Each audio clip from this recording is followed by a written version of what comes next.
하나님의 말씀은 마가복음 14장 61절에서 62절까지입니다. 다 같이 한 목소리로 받들어 읽습니다. 시작. 잠잠하고 아무 대답도 아니하시거늘 대제사장이 다시 물어 가로되 내가 찬송을 받을 자의 아들이냐? 예수께서 이르시되 내가 그니라. 인자가 권능자의 우편에 앉는 것과 하늘에 구름을 타고 오는 것을 너희가 보리라 하시니. 아멘. 예수 그리스도가 누구신가? 예수 그리스도가 이 땅에 오셔서 무슨 일을 하셨나? 그 예수 그리스도와 나와 우리와 무슨 상관이 있는가 하는 것에 대해서 역설적인 진리, 아이러니가 존재합니다. 오늘 제목이 기독교는 아이러니, 즉 역설의 진리다 하는 거예요. 아이러니 하는 말은 반어적인 표현, 역설적인 표현 이런 뜻입니다. 이 아이러니란 말이 생겨나게 된 근원은 그 옛날 아리스토파네스, 그러니까 소크라테스, 플라톤 이때 시대예요. 그리스 헬라 시대, 기원전 주님 오시기 전 한 500년 600년 시대. 그때 희극이 지금 오늘날로 말하면 연극이에요. 굉장히 유명했습니다. 그때 작품은 지금 말하면 전부 다 연극이에요. 그리고 그 배우들이 그러니까 가면을 쓰고 나왔습니다. 지금 오늘날 하고 있는 복면 가왕 그런 거 있죠. 그런 것처럼 가면을 쓰고 나와서 무대 위에서 연극하는 거예요. 그게 당시에는 소설도 없고 시도 없고 뭐 산문도 없고 다 문학 작품이다 그러면 다 그때 그런 작품이었어요. 그 아리스토파네스의 희극에 주로 등장하는 두 등장 인물이 있습니다. 하나는 에이론이에요. 에이론은 강아지예요, 개예요. 그리고 아마존하고 비슷하죠, 알라존. 그 둘이 나와서 이제 주인공으로 거기서 이제 연극을 하는 겁니다. 그런데 이 에이론이라고는 개가 굉장히 영리해요. 그래서 어떤 상황이 만들어지고서 아주 그 지혜롭고 영리한 그런 말과 태도와 또 행동으로 많은 사람을 웃기고 교훈을 주고 했었던 그런 주인공의 이름을 따서 아이러니란 말이 나왔어요. 흔히 이렇습니다. 여러분 좀 연세 드신 분들은 한국에서 그 유명한 장소팔 고춘자 만담 여러분 기억하세요? 장소팔이란 분은요, 그 진짜로 그런지 모르겠어요. 자기가 그렇게 얘기했어요. 내 이름이 여러분 왜 장소팔인지 아세요? 우리 엄마가 소팔로 장에 갔다가 그때 장에서 나가지고 이름이 장소팔이다 이렇게 지었다고 그래요. 이분이 참 일제 때부터 그리고 6.25 전쟁 그리고 직후 많은 한국의 어려운 시절을 지나던 우리 한국인들에게 재미있는 그런 만담으로 아주 그 고춘자 씨하고 둘이 짝이 돼서 재미있는 만남을 많이 만담을 들려줬습니다. 2002년도라고 그래요. 2002년도 이제 한 80대 후반에 장소팔 씨가 이제 죽을 때가 됐어요. 한 50대 되는 아들을 놓고 얘기합니다. 아들아, 내가 왜 죽는지 아니? 아유, 아버지도 왜 돌아가셔요, 아버지? 건강 회복되셔야죠. 아니야, 나 이제 곧 죽을 거야. 근데 왜 죽는지 아니? 아유, 그게 편찮을 수 있어서 죽겠죠. 아니야, 내가 죽는 것은 심심해서 죽어. 나 심심해서 죽는다. 너도 한번 늙어봐라. 늙어보면 갈 데도 없고 할 일도 없고 먹고 싶은 것도 못 먹겠고 하고 싶은 것도 못 하겠고 야 심심해 죽어. 그래서 나 심심해서 죽는다. 혹시라도 저기 가면 재미있는 거 있나 해가지고 그러고서 돌아가셨다는 거예요. 그 말이 마지막 말이 됐다는 거예요. 이렇게 그래서 이분 기념관 그 동상이 세워졌다고 그럽니다. 그리고 기념관들 이제 세울 거라고 그래요. 이렇게 아주 재미있는 그 상황을 만들어서 반대로 말하거나 상황을 만들거나 해서 어떤 필요한 것을 알고 강조하는 이 문학 용어로도 영문학에서 이 문학 용어로도 사용된 말이에요. 아이러니. 그런데 성경에는 이 아이러니가 많이 존재한다는 거예요. 기독교에는 이 아이러니의 진리가 가득 차 있다라는 거예요. 한번 볼까요? 예수님이 누구세요? 예수님이 누구신가 하는 것은 벌써 구약에 여러 번 예언을 해 놓으셨어요. 미가서 5장 2절에 이렇게 예언하셨습니다. 베들레헴 에브라다야. 그래서 베들레헴에서 태어날까 하는 것, 날 것을 알았어요. 그러니까 이 헤롯 왕이 그 예수님을 죽이려고 예수님 어디서 그 유대인 왕이 어디서 태어났을까? 그러니까 제사장들이 서기관들이 딱 바로 베들레헴입니다. 왜? 구약에 예언돼 있거든요. 그래서 베들레헴에 있는 2살 아래 어린이들, 남자 어린이들 죽인 거예요. 자, 그런데 베들레헴 에브라다야, 너는 유다 족속 중에 작을지라도 이스라엘을 다스린 자가 내게서 나올 것이라. 그의 근본은, 그러니까 예수님이 언제부터 있었느냐? 예수님이 지금부터 한 2000여 년 전에 이 땅에 태어났지만 실제로 그분이 존재한 것은 언제냐면 그의 근본은 상고요, 상고의 태초니라. 그러니까 예수님은 이 우주 만물 만들어지기 전에부터 존재하셨단 말이에요. 정말 예수님이 이 우주 만물을 지으신 하나님과 똑같으신 삼위일체 하나님이신 줄 믿습니다. 예수님이 바로 창조주세요. 예수님이 바로 조물주세요. 그런데 창조주 하나님, 이 우주 태양과 해와 달과 별 우주를 만드신, 이 지구를 만드신, 땅과 하늘을 만드신, 초목과 산천을 만드신 그분이 태어나는데 거할 집이 없어서 동물이 거하는 곳에 계십니다. 그곳에서 태어나십니다. 누울 자리가 없어서 구유에 누워 계십니다. 말이 됩니까? 이게 아이러니예요.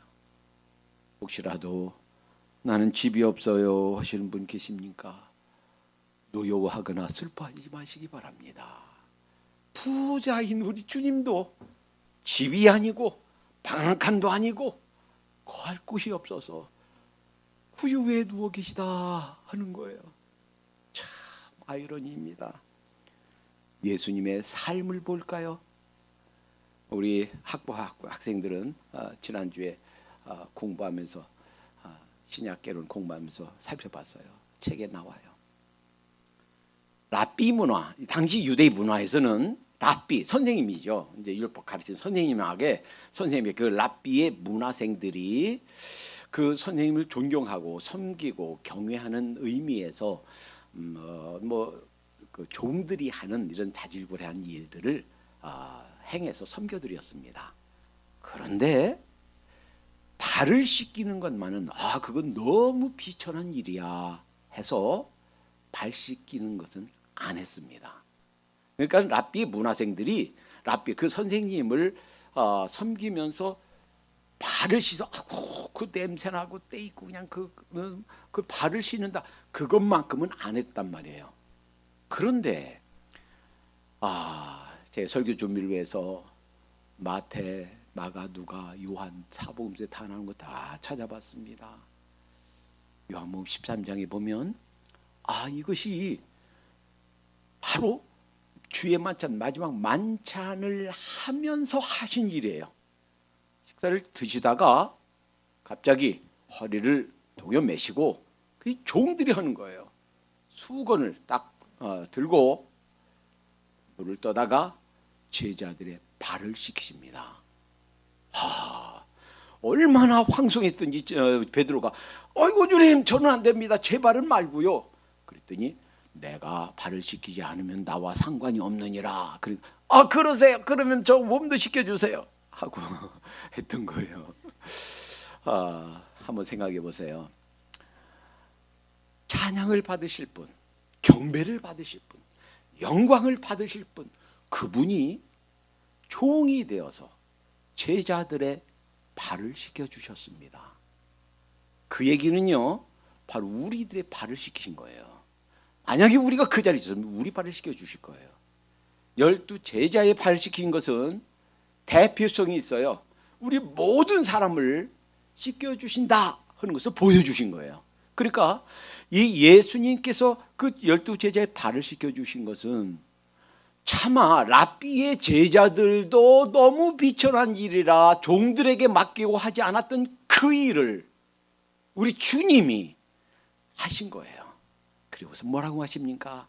내가 주와 주님과 선생이 되어 너희의 발을 씻겼더니 너희도 서로 발을 씻기는 것이 마땅하니라. 주님께서 우리 발을 씻겨주신 줄로 믿습니다. 우리는 서로 우리의 부족한 거, 우리의 때 묻은 거, 우리의 약한 거, 우리의 부족한 거 서로 채워주고 서로 덮어주고 서로 우리를 이렇게 서로 섬기라 하고 명령 주신 대로 해야 될 줄로 믿습니다. 이게 아이러니예요. 뿐만이 아닙니다. 예루살렘 입성하면서 이제 마지막 오늘 본문이 있는 상황이 있기 위해서 십자가에 못 박혀 돌아가시기 위해서 예루살렘 입성을 합니다. 그런데 참 기가 막혀요. 이게 아이러니예요. 한번 보세요. 왕이 온다. 개선 행진곡 개선할 때는요, 어떤 나라하고 싸워서 이겼다 그래서 정복해서 그 왕도 백성들도 군사도 잡아와서 그냥 포로로 끌고 온다 그러면 큰 말을 타고요, 장군이 그 포로들을 쭉 줄줄이 엮어서 쭉 데리고 오면서 말 타고 오는 게 그게 관리예요. 그런데 왕으로 입성하시는 예수님이 말이 아니라 나귀입니다. 그런데 이것도 역시 제가 사복음서를 찾아봤어요. 그런데 마태복음에서만 이렇게 표현합니다. 그 나귀가요, 엄마가 있는 새끼 나귀예요. 그리고 엄마 나귀를 안 타고 새끼 나귀를 타는 거예요. 참 이상하지 않습니까? 왕이면 큰 말을 타고 그냥 당당하게 아주 위험 있게 입성을 해야 되는데 자그만 조그만한 나귀를 타는 겁니다. 나귀 새끼를 타는 겁니다. 그 나귀 새끼를 생각해 보세요. 얼마나 힘들었겠습니까? 아직 다 자라지가 않았습니다. 아마도 예수님이 풍채가 크지는 않았지만 아마 저보다 좀 작았을 거예요. 그런데 그래도 어린 성인이 타기에는 버거웠을 겁니다.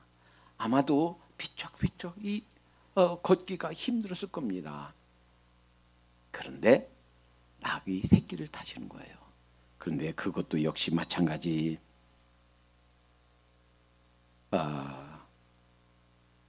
스가랴 9장 9절에 이렇게 예언되어 있네요. 스가랴 9장 9절. 시온에 따라 크게 기뻐할지어다. 예루살렘에 따라 즐거이 부를지어다. 보라, 내 왕이 내게 임하나니 그는 공의로우시며 구원을 베풀며 겸손하여 나귀를 타시니 나귀의 작은 것 곧 나귀 새끼니라. 그 새끼 나귀를 타신 것은 이 겸손하셔서 그렇구나. 여러분, 예수님이 제자들의 발을 씻겨주셨다는 것은 영광을 받으셔야 될 분이 섬겼다는 거예요. 그러니까 혹시 우리가 지금 살면서 누가 왜 아무도 날 알아주지 않나?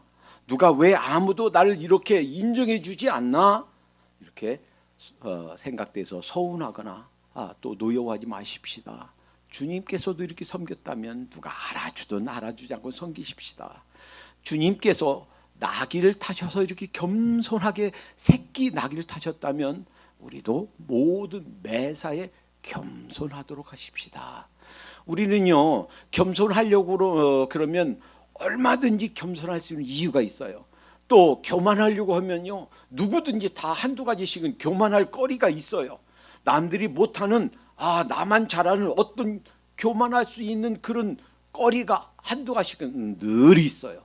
그러나 그럼에도 불구하고 우리는 겸손하도록 하십시다. 이게 아이러니예요. 사실은 말을 타고 아주 휘황찬란하게 그렇게 입성하셔야 될 분이 겸손하게. 이 설교 준비하다가 그 부분 또 사복음서를 다 찾아보다가 이런 모습 봤네요. 제가 거기 몇 월 며칠 하면서 주께서 쓰시겠대 하라. 그 나귀를 누군지도 모르고 제자들이 가서 풀어가지고 가려고 그러니까 여보세요 여보세요. 그거 왜 풀어갑니까? 주님께서 쓰시겠답니다. 한마디 하니까 아무 소리 않고 내주는 거예요. 참 그것도 아이러니 아니에요. 아니 어쩌면 그 집에 그 희망일지도 몰라요. 그 내 나귀가 그 어미가 새끼 나가지고 그 잘 길러서 우리 아들 저 등록금 해야 돼. 우리 딸 시집 가는데 그 미천 해야 돼. 그거 그 집에 그 집안에 희망인지도 몰라요. 근데 그걸 가져가는데 아무 소리 않고 내준다. 이게 또 아이러니예요. 또 아이러니예요. 한번 보세요. 대개요 어미들은 새끼를 건드리면요 얼마나 무서운지요. 새끼들 건드리지 못하게 합니다. 그래서 이제 그 성경 구약 성경에 많이 나와 있어요. 새끼들인 새끼 건드리는 암곰을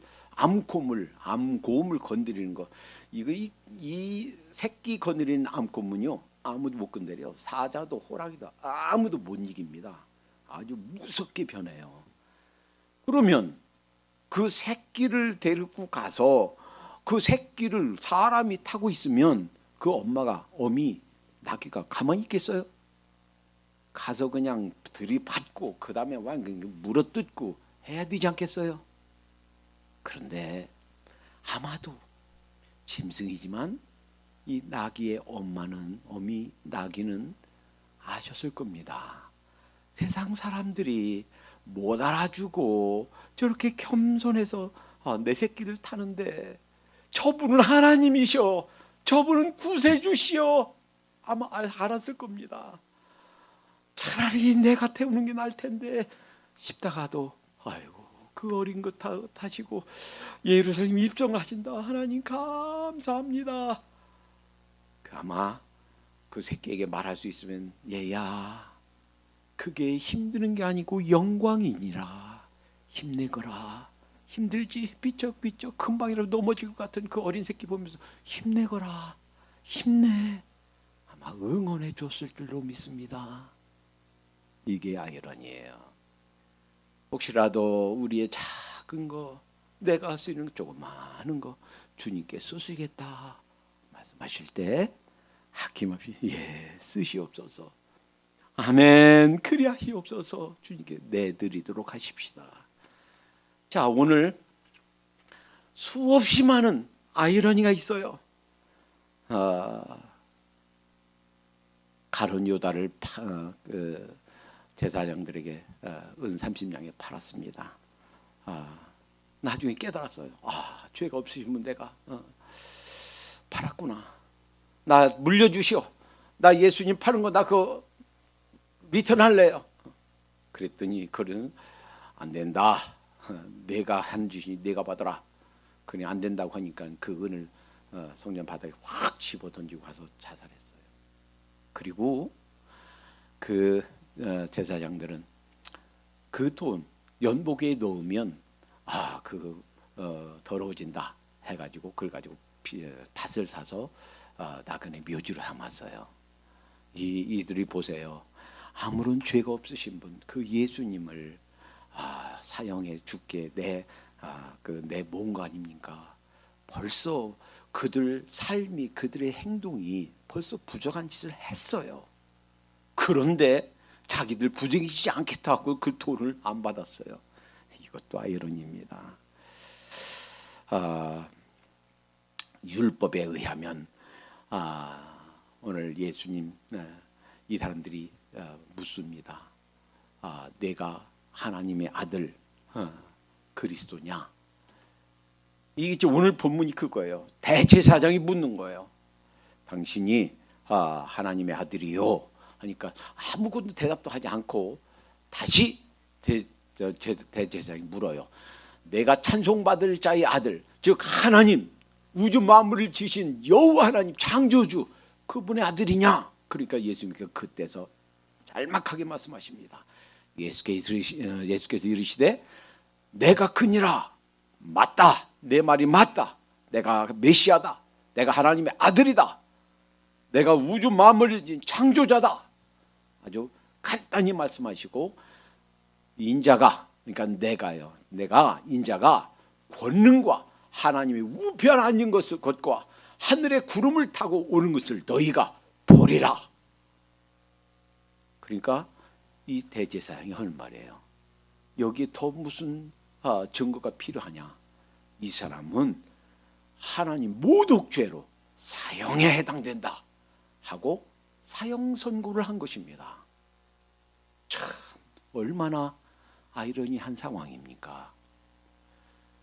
우주 만물을 지으신 분, 그분이 여러분과 저 우리 인류의 죄를 용서해 주시기 위해서 길을 만들기 위해 오신 분, 죄가 하나도 없으신 분, 그분을 사형에 처한다 하고 하나님을 가장 잘 믿는다고 하나님께 매번 제사를 집례하는 이런 대제사장이 예수님을 죄인이라고, 그것도 사형에 해당되는 죄인이라고 사형 선고를 내립니다. 얼마나 아이러니 중에 아이러니가 아니겠습니까? 여러분, 예수님을 이 사람들이 로마 병정에게 넘깁니다. 왜냐하면 당시 모세 율법 그 율법대로 이들이 어떤 선고를 선언을 할 수 있지만 사형 집행은 그들이 할 수 없습니다. 당시에 식민지로 통치하고 있었던 로마 제국, 여기에 로마 사람들에게 사형 집행권이 있습니다. 그래서 로마 병정에게 넘깁니다. 그리고 이 예수님에게 이 가시로 관을 만들어서 씌웁니다. 이 관은요, 로마 황제가 그 태양에서 그 빛이 나가는 모양으로 만들어서 금으로 만들어 쓰던 왕관이에요. 그것을 흉내내서 조롱하는 투로, 조롱하기 위해서, 고통 주기 위해서 그 가시로 만든 관을 예수님께 씌웁니다. 그러나 실상은 그들이 조롱하고 고통을 주고 했던 그 예수님이 실제로 유대인의 왕일 뿐만 아니라 온 세계의 왕이신 줄로 믿습니다. 이 세상 오고 오는 세계에, 오고 오는 역사에 왕들을 세우고 패하는 이 왕 중의 왕, 이 우주 인류 역사를 주관하고 통치하고 다스리시는 참된 왕이 바로 그분이신 줄로 믿습니다. 얼마나 아이러니 중에 아이러니입니까? 십자가. 그래서 이들이 십자가에 못 박아 죽입니다. 유대인의 사형법에는 이렇게 어떤 사람을 못 박고 찌르고 하는 사형법이 없어요. 그러니까 오래 전부터 오늘 제가 묵상 시간에 읽어드린 이사야 53장 4, 5, 6절 말씀, 이 말씀이 찌르고 이런 말씀이 성취될 가능성은 제로였습니다. 그런데 하필 예수님이 태어나시기 전 한 60년 70년 전에 로마가 와서 그들을 통치하면서 로마의 법, 로마의 관습, 로마의 사형법이 이들에게 들어온 거예요. 그리고 십자가는 죄수 중에 가장 악한 죄인을 가장 고통스러운 방법으로 처형하는 사형틀이었어요. 자, 그런데 우주와 만물을 지으신 분, 죄가 하나도 없으신 분, 그분이 십자가에서 처형을 당하십니다. 십자가가 이 생각해보면 얼마나 아이러니 중에 아이러니입니까? 죄가 하나도 없으신 분, 의로우신 분, 그분이 여러분과 저를 의롭게 하기 위해서, 우리 죄를 용서해 주시기 위해서 그 사형틀에서 사형을 당하고 계십니다. 사탄은 예수님만 죽이면 되는 줄 알고 예수님이 유아 때 태어났을 때 예수님을 죽이려고 시도했습니다. 예수님을 죽이면 되는 줄 알고 가룟 유다를 충동질해서 예수님을 팔아먹게 하고, 그리고 당시에 원수처럼 지내던 사람 바리새인들도 사두개인들도 헤롯 당들도 열심당원들도 그 다음에 모두가 한 통속이 돼서 예수님을 아주 반역하고 예수님 죽이라고 소리 지르고 미친 사람처럼 그렇게 소리 지르고 있습니다. 네, 그 예수님이 십자가에 돌아가심으로 사탄이 승리하고 자기가 다 끝난 줄 알고 이긴 줄 알았는데, 그 죽음을 이기심으로, 그 무덤에서 부활하심으로 그 죽음을 이기시고 사탄의 머리를, 뱀의 머리를 상하게 하시고 구원의 길을 완성하시고 구원의 부활의 첫 열매가 되심으로 여러분과 제가 구원받을 수 있는, 부활할 수 있는, 영생의 부활을 할 수 있는 길을 여신 줄로 믿습니다. 아이러니 중에 아이러니입니다. 여러분, 혹시라도 이 대제사장, 오늘 본문에 대제사장이 범하고 있는 죄를 우리도 범하고 있지는 않는지 살펴보도록 하십시다. 하나님을 가장 잘 믿는다고, 다른 모든 사람들보다 하나님을 가장 잘 섬긴다고 예배를 집례하는, 그리고 율법을 달달달 외우고 성경을 잘 아는 대제사장이 그 주님을 몰라봅니다. 예수님은요, 귀신들도 알아봤어요. 귀신들도 저분이 하나님의 아들인 줄 알고, 하나님의 아들 주 예수여, 우리를 괴롭게 하시려고 오셨습니까? 우리를 다른 데 보내지 말고 저 돼지에게 들어가게 허락해 주세요. 귀신들도요, 그 예수님이 누구신지 귀신처럼 알았어요. 그러니 귀신 알았고요, 소경도 알았고요, 소경도 알아서 다윗의 자신 예수여, 그분이 다윗의 후손으로 메시아로 오신 분이구나 알았어요. 아주 율법에 무능한 사람들도, 율법을 한 번도 읽어본 눈 멀어서 읽어보지도 못한 사람도 알고 있었는데, 그 율법을 달달달 외우고 하나님을 가장 잘 섬긴다고 하는 대제사장이 예수님을 몰라보고 예수님을 사형에 처하도록 내준다. 얼마나 아이러니 중에 아이러니입니까? 문제는 내가 구원받아 본어게난 하나님의 아들이요 딸인데 정작 하나님을 섬겨야 되는데 하나님께서 주신 음성을 외면하고 내가 역부로 그 순종하지 않을 수가 있다라는 거예요. 이 대제사장처럼 사는 삶이 자칫 에브리데이 우리의 라이프가, 우리 일상생활이 될 수도 있다는 사실 기억하십시다.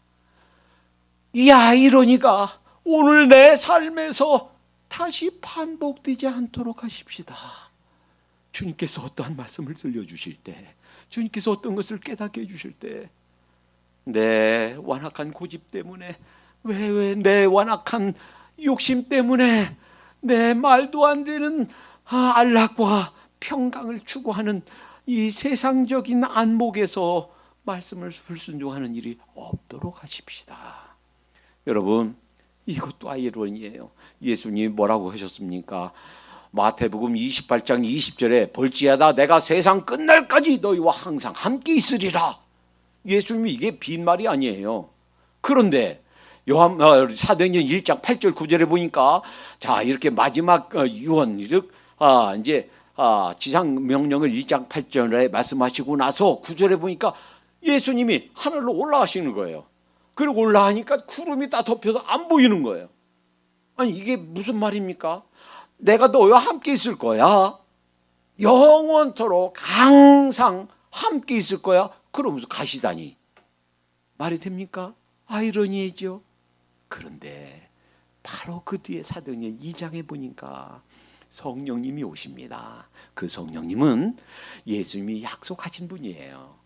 그 내가 보내실 성령이에요. 그 성령님은 성부 하나님과 성자 예수님과 하나이신 그 삼위일체 되신 하나님이에요. 지금 그 예수님이 성령님으로 이 자리에 와 계신 줄로 믿습니다. 마태복음 28장 20절 말씀은 예수님이 그냥 빈말이 아니라 그냥 하신 빈 공약이 아니라 실제로 약속을 성취하셔서 우리 안에 내주하시고 우리와 함께 계시고 이곳에도 내가 집에 갈 때에도 직장에 갈 때에도 운전하고 길을 갈 때에도 내가 세상 일을 할 때에도 어디에도 함께 가시고 동행하시는 그러한 예수님이신 줄로 믿습니다. 기독교에는 오늘 다 설명할 수 없는 무수히 많은 아이러니 진리가 존재해요. 여러분, 주님께서 우리를 위해서 이 세상에 오셨습니다. 주님께서 여러분 저를 대신하여 고난 당하셨습니다. 여러분, 이 은혜를 잊지 않도록 하십시다. 그리고 이 대제사장이 짓는 이러한 말도 안 되는 아이러니를 우리가 반복하지 않도록 하십시다. 기도합니다. 사랑해 주님 감사합니다. 주님께서 저희들을 대신하여 이 땅에 오셔서 죽으신 것을 감사합니다.